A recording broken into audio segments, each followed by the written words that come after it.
Live. We're on. We are on. Cool. So, Joshua, Yes, sir. what's awesome? What's awesome, man? Well, I'm pumped at the process that we seem to be on to now, and have lots of people to filter through and see who's in need of a platform audit, and to scale to a an income for life marketing engine type approach. So We have a pile of people who've raised their hand and said, yeah, I want to build one of these kind of businesses and business models. It's very right. exciting, right? And for those of you who are, for those of you who are just tuning in or haven't tuned into any of our live streams recently, Joshua was one of my very first mentors when I first got started online in around 2003. And I went through his NPOD process and built my first $1 million business as a result of the blueprint that I drew up going through his program. 17 years later, Joshua and I have teamed up, and now we're training new NPOD students how to build these kind of, I don't know how to explain it, except they're these little, they are marketing engines, these little invisible machines that are online, that are selling your products or services, selling other people's products or services, that use all the best parts of email marketing, all the best parts of copywriting, all the best parts of direct response marketing in a system and a process that creates leverage for you, so you're not just stuck on the hamster wheel, running day in and day out, working your ass off, but never making any more money, right? For sure. Where most people get stuck. And so that's one of the differences between an entrepreneur and a business owner. And it's really important that you're aware of what you are right now and what you have a tendency to be, because you might be in a situation where you're swimming upstream because you're operating as a business owner when you're actually an entrepreneur, or you're operating as an entrepreneur when you're actually a business owner, and that's why things are so difficult for you. So we're going to talk about that a little bit today. Where do you place like the freelancer in that spectrum? I almost think it's kind of a third category. Well, I mean, you could call a freelancer a third category. I'd call a freelancer a one-man show business owner. I mean, it's a service business, and it happens to be a one person business, right? Yeah. I mean, I guess I'm just thinking in terms of the transactional nature of a freelancer's business model, where they're project based and they're on to the next one. There's a finite time. There's a beginning and an end to their work with that particular project, whatever that happens to be. So I was just wondering, in your mind, if there's a difference, because in my mind, I think there's a difference between all three. But I was just wondering what your thoughts are. Freelancer, entrepreneur, or business owner. I mean, technically speaking, though, right? I mean, all freelancers, entrepreneurs, and business owners, if they have a business, they're all business owners, right? True. So can they overlap? They can, actually. You can be a freelancer, entrepreneur, and a business owner all at the same time, right? Right. It is, it's not like it's not a black and white thing. There's definitely a spectrum, and there's definitely overlap in how this works, right? Right. Hi, Georgina. Good morning. So, first of all, for those of you watching, Jean, good morning, Georgina. Do you consider yourself to be an entrepreneur, a business owner? Let's just throw freelancer in there as well. Let's see what people have to say, right? Entrepreneur, business owner, or freelancer. What do you consider yourself? That's probably or what mode are you in at this moment? Maybe maybe it evolves and changes and shifts, but so I absolutely fell in love with Dan Sullivan's adapted definition of what an entrepreneur is, right? A entrepreneur, says Leanne. That's all right. Fair enough. That's pretty honest. Thanks, Leanne. Well, let's help you move into the entrepreneur role sometime soon, huh? Well, the fact that you can see that is great because it means that you're probably ready to step into the next realm of actually putting things into action. So I think right. that is great. That's right. All of them, yeah, I hear you. EJ, is it EJ or I'm going to butcher. EJF, I think that's a Scandinavian name, and I can't pronounce it. I don't know how to pronounce it. Georgina, what are you transitioning from to? If you said right now you're in transition mode from you first said entrepreneur, and now but I'm assuming, are you transitioning into an entrepreneurial venture, or are you transitioning out of that into something else? So let's talk about the difference, at least the way we think about things right now. And woohoo, go girl. That's right. So, entrepreneur. What is an entrepreneur? So, I don't have this written down in front of me, but my working definition in my head came from Strategic Coach, which came from Dan Sullivan, which is, I believe, a quote that was maybe adapted by Jean-Baptiste Sayes. Is that right? Which is, an entrepreneur is someone that brings resources from a lower level of productivity to a higher level of productivity. Basically, someone who turns trash into treasure, right? And loves that process of taking things that are operating down here, seeing a new and different way of configuring them, and then boom, all of a sudden you have something better, right? You put them together in a new way. That's how I look at it as an entrepreneur. What's your own working mental definition of an entrepreneur, Joshua? I agree with you, and I love Dan Sullivan's definition as well. And then I have a little twist on that personally. It's just it's about arbitrage, right? It's about adding value to something. You take something that is like a resource at a certain level, and you combine it with other things. You do things, you invent things, you tweak things, and it becomes more out of the result of the arbitrage. It becomes more valuable, more utility oriented for people, for your clients. And I guess, like in theory, all business owners, all freelancers, all of that really could lay claim to that. I guess it's just a different kind of arbitrage for each one, perhaps. Right. Okay, so how about a business owner? What's your working definition of a business owner? Well, a business owner oftentimes is more of a manager, more of a fixer type role, where they have perhaps some systems, some managerial things, and that type of thing. Maybe it's a family business that they kind of grew up in and were groomed to, and then they're taking it to the next level, but they didn't start it from necessarily ground zero. Or perhaps it's like they're taking somebody else's business in a box blueprint, whatever that might be, and adapting it and taking it on and following, but they're not really interested in innovating necessarily, with nothing wrong with that.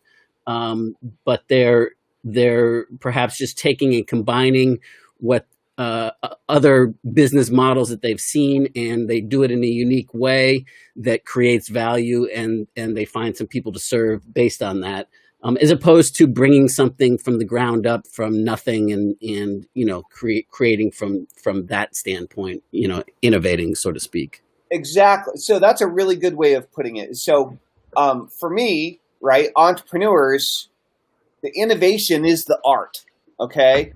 The solving the problem is the art. That is the act of creation. It's the visionary aspect. It's the part that keeps you up all night because you can't stop thinking about your idea that you were struck with earlier in the day. Last night, 3 a.m., eyes popped open. It's like, and either you have the self-discipline to get yourself back to sleep, or you don't, and you're working on it for a while, and that's just the end of it, right? And so that's the art. For me, that's the magic. That's why I do it, right? Yeah, I agree. But the idea of like buying into a franchise and then just being responsible for running that makes me want to kill myself. So like I I understand. applied to a franchise where it like gave me the basic pieces, and then I got to like go bananas with it and had all sorts of freedom, and then I could have somebody else run it after it's set up. I'm down Right. with that, right? And that's the difference, I think, is that entrepreneurs in many ways are innovating for the sake of innovation because they can't stop themselves. Whereas business owners are less interested in taking risks and more interested in stability, consistency, and reliability to keep that business kind of operating at a even keel, ideally a slow, steady growth curve, right? Yeah. I think entrepreneurs often in starting and creating a business that has true value, true equity to it, as opposed to just having a lot of cash flow that's transactional in nature. And so I think that that's a distinction. I mean, and like I said, they all serve a purpose, and they can evolve and devolve from one to the other, and go back and forth. But I think oftentimes an entrepreneur is somebody that has to stake a flag in the ground and say, this is where I'm going. I don't know how I'm going to get there yet, and that's okay.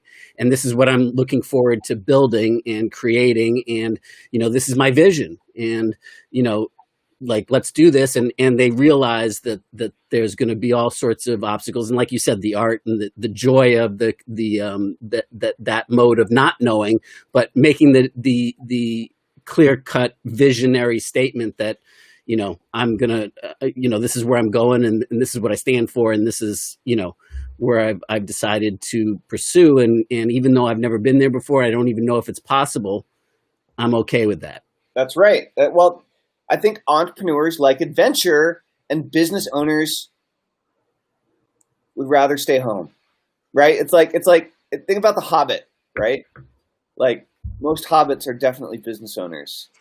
They're not looking to go out on a great adventure and possibly get themselves completely killed. Like, that's not their number one priority. But entrepreneurs will totally do that as a general rule. Yeah.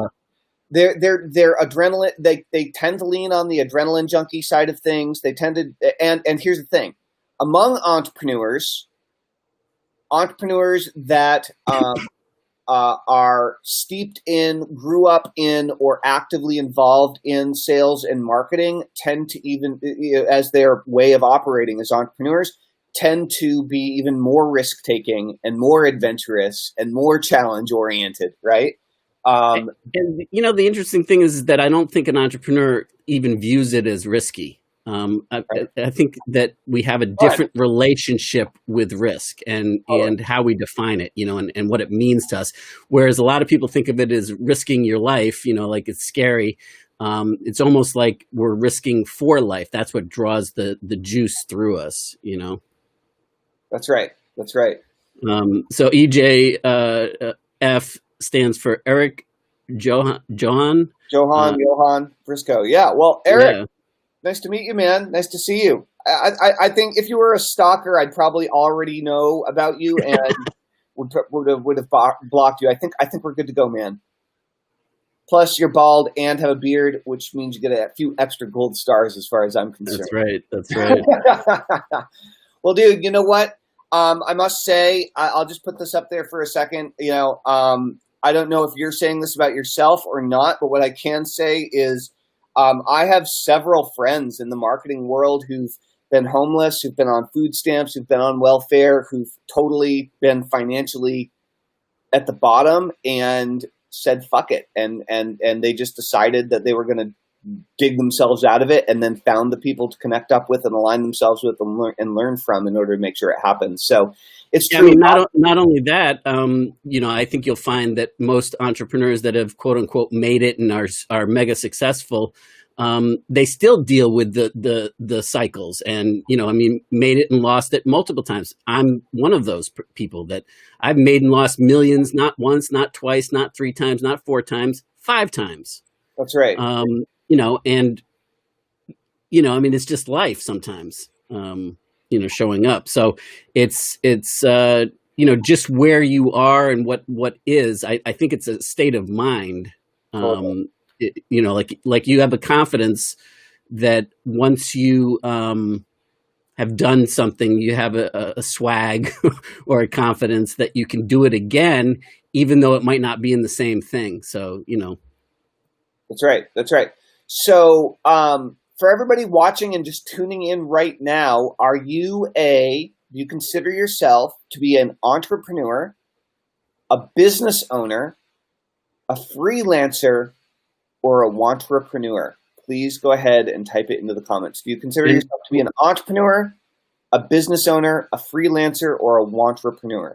And Georgina said that, I asked her what she was, transitioning. She said that she was in a brick and mortar business and now more of an entrepreneurial venture that she shifted into. Georgina is in the practice. Is that correct? Yeah, the acupuncturist. Yep. Yeah. Right. So like you're shifting it to the online environment and doing kind of virtual consults and that type of thing. That's awesome. That's phenomenal.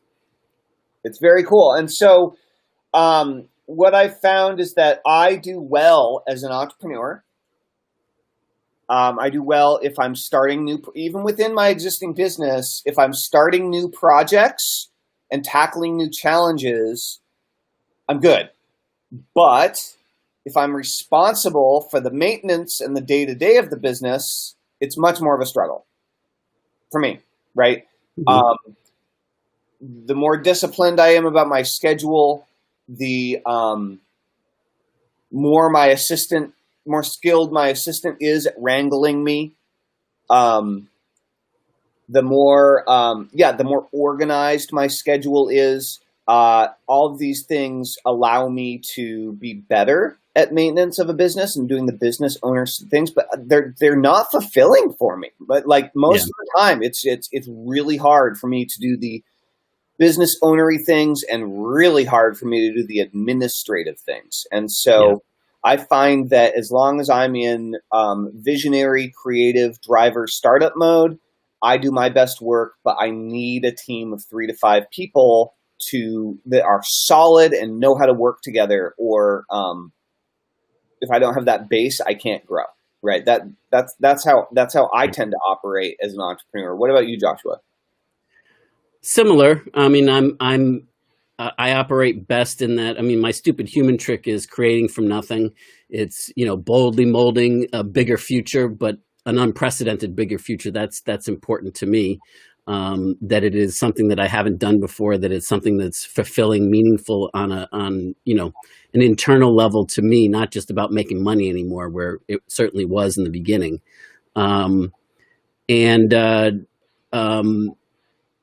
Where I think that things get clouded for me and for all of us is, this was a distinction I got from Strategic Coach as well. And actually, I think it was Joe Polish that really made it clear for me. But it was, there's things that we're incompetent at. There's things that we're competent at. Actually going from the outside in, right? And then there's things that we're excellent at. And then there's things that are in what they call the unique ability and what I call my stupid human trick zone, right? And the challenge for me is staying out of the things that I'm excellent at as much as I possibly can, because I get stuck there, right? The difference between your stupid human trick or your unique ability, which is the bullseye in the center, right, is that nobody else can do it like you can do it, and the act of doing it fills you with more passion, more energy, so that you want to continue to do it. Whereas the next rung out are things that you're excellent at that, for the most part, people probably can't do as good as you can do because you're excellent at it, but it drains the ever-loving shit out of you to do it. And That's right. there's only so much gas in the tank at that point. And, we have a lot of the same things. I think that my gas reserves for some of that management stuff last longer than yours. It does. Oh, for sure. You have more tolerance for some certain types of more detail-oriented stuff. I've noticed your brain is a little bit more OCD around that stuff and latches onto it, and I'm grateful for it, frankly.